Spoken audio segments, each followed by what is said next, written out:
In the heart of the rich village of Ibile, there lived a wealthy and respected man named Dapo. Known for his humility and generosity, Dapo's wealth was second only to his love for his family. His wife, Teniola, was a woman of rare beauty and kindness, admired by everyone.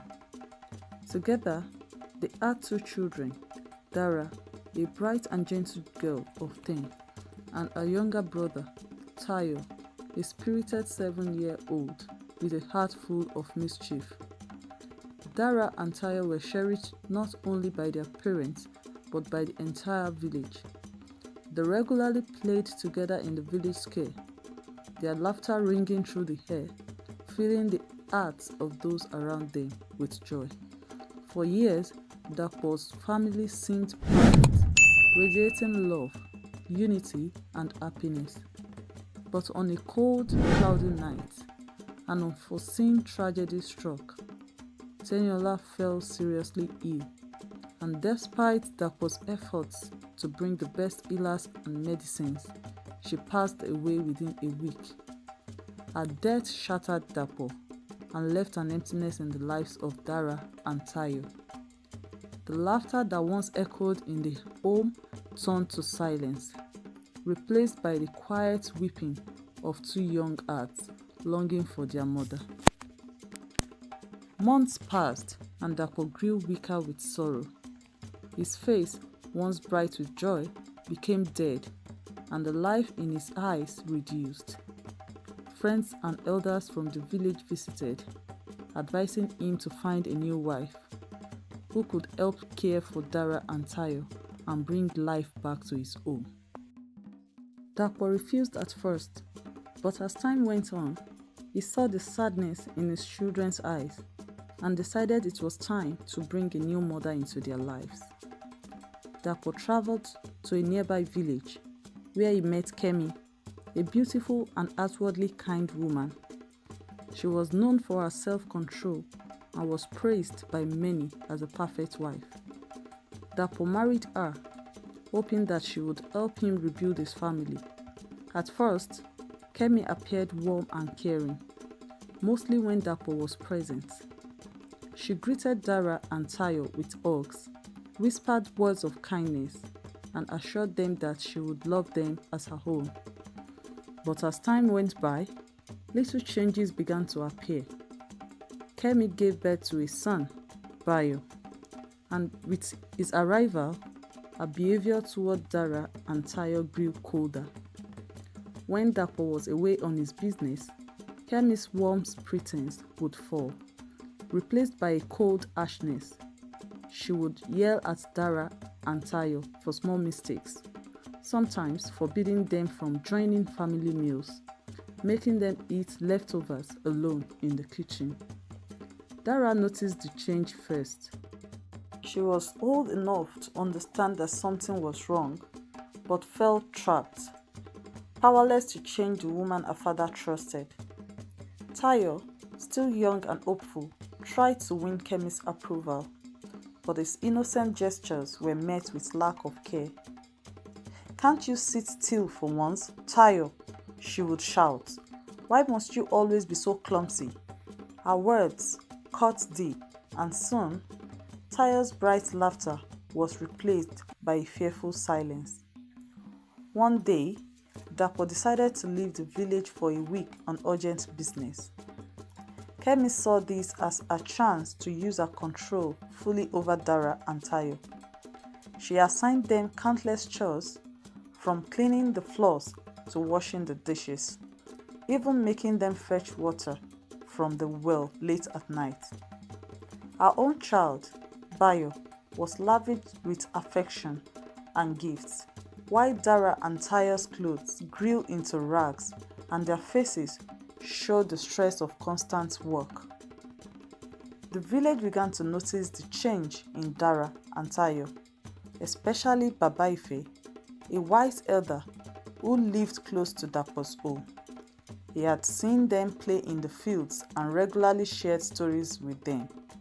Seeing the light in their young faces, now he saw two children whose spirits had been reduced, their steps lower, their faces sad. One evening, as the sun dropped low and cast long shadows over the village, Kemi gave Dara and Tayo a nearly impossible task. "You two will gather enough firewood to fill this large basket," she ordered, her voice sharp and tough. "Don't return until it's full."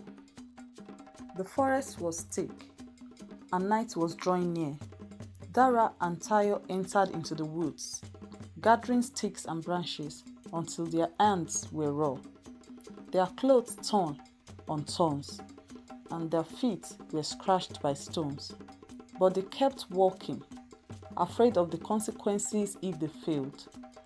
Hours passed, and tiredness overtook them. Dara's strength began to fade, and as she fell on a root, she collapsed, too weak to stand.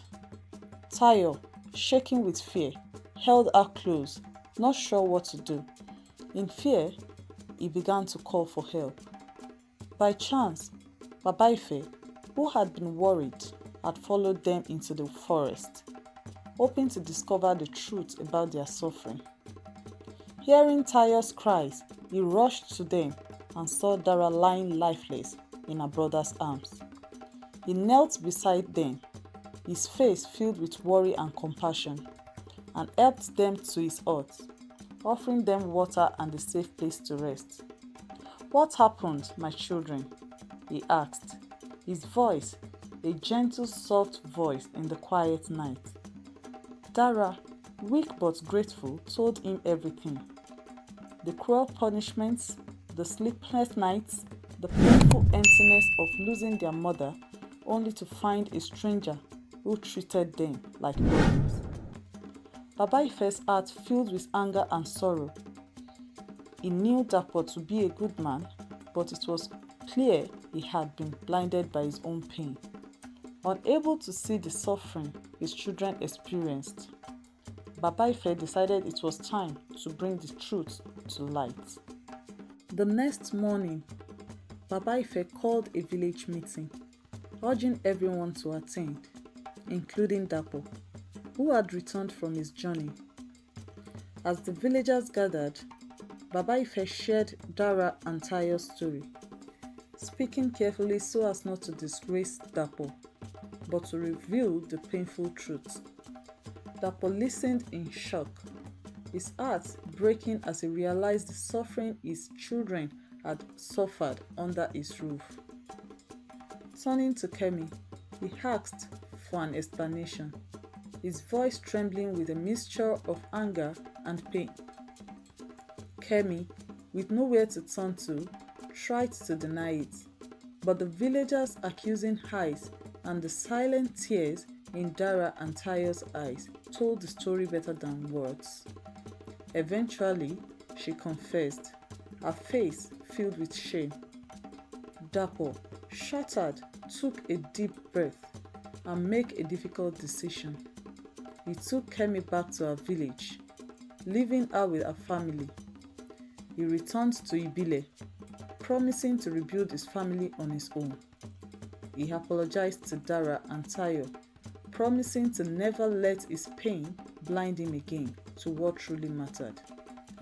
In the days that followed, the villagers supported Dapo as he began anew, caring for Dara, Tayo, and young Bayo with a heart that was fully present and attentive.